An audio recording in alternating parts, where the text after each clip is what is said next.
रक्षा क्षेत्र में भारत और साथ ही साथ यूक्रेन दोनों एक साथ कोऑपरेशन के साथ आगे बढ़ेंगे, वहीं ख़ास तौर पे फूड डिप्लोमेसी जो बहुत बड़ा मुद्दा हो सकता है उस पर भी बातचीत संभव है, क्योंकि भारत एक एग्रीकल्चर इकोनॉमी है और जिस तरह से यूनाइटेड नेशंस का ये मानना है कि फूड सिक्योरिटी में यूक्रेन का बहुत बड़ा योगदान है उसके ग्रेन्स की वजह से, तो उस लिहाज से क्या फूड डिप्लोमेसी पर कुछ देखने को मिलेगा, रक्षा उपकरणों पर कुछ देखने को मिलेगा, ये अहम सवाल है। ये दौरा बेहद अहम है क्योंकि भारत यूक्रेन के संबंधों का इतिहास बहुत पुराना है। 1992 में कीव में अपना दूतावास भारत ने खोला था और फिर यूक्रेन ने 1993 में, और बीते वर्षों में कई उच्च स्तरीय दौरे तो हुए हैं, लेकिन जिस तरह से प्रधानमंत्री नरेंद्र मोदी की जो ये यात्रा है उससे क्या कुछ निकलकर सामने आएगा, इस पर दुनिया भर की निगाहें हैं। यूक्रेन के नेता भी भारत आए, व्यापार, विज्ञान और टेक्नोलॉजी और सांस्कृतिक आदान प्रदान बेहद हुए, क्योंकि जो टेक्नोलॉजी ट्रांसफ़र को लेकर एक हिचक थी वो तमाम जो मल्टीलैटरल फोरम्स हैं उस पर कहीं ना कहीं मिटती हुई नज़र आई है। और यूक्रेन के बारे में एक बहुत ख़ास बात वो ये है कि ये पहली आधिकारिक यात्रा है। इससे पहले जो मुलाकात व्लादिमीर ज़ेलेंस्की से प्रधानमंत्री की हुई वो G7 की साइडलाइंस मीटिंग थी, यानी जापान में एक बार, और उसके बाद हुई थी अभी हालिया जब G7 की बैठक संपन्न हुई इटली में, यानी कि वो साइडलाइन बैठक थी। तो उस लिहाज से देखा जाए कि अंतर्राष्ट्रीय मंचों पर भी आमतौर पर भारत और यूक्रेन ने एक दूसरे का समर्थन किया है,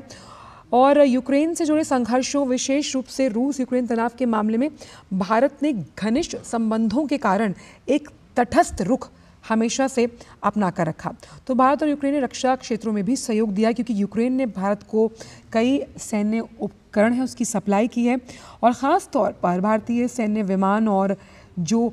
टैंकों का आधुनिकीकरण है वो इसमें शामिल है।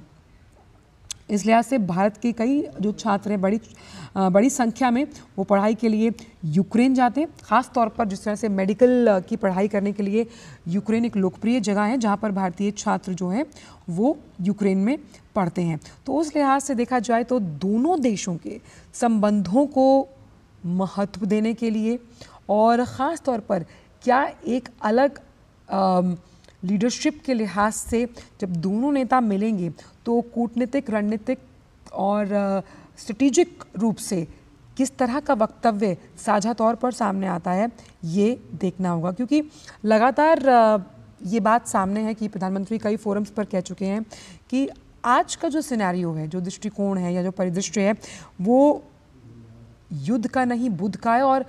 कुछ भी हासिल करने के लिए कॉन्फिडेंस बिल्डिंग डायलॉग और साथ ही साथ बातचीत, डिप्लोमेसी एक अहम रामबाण है, ना कि रणभूमि में इस तरह के फैसले लिए जा सकते हैं। तो इस लिहाज से ये जो यात्रा है यूक्रेन की ये बहुत अहम मानी जा रही है। और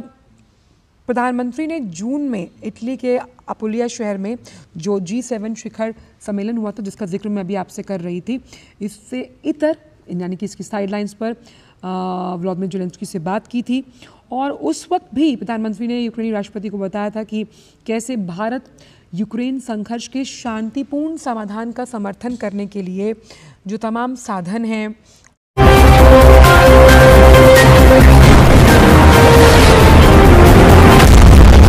सत्य दृष्टि न्यूज।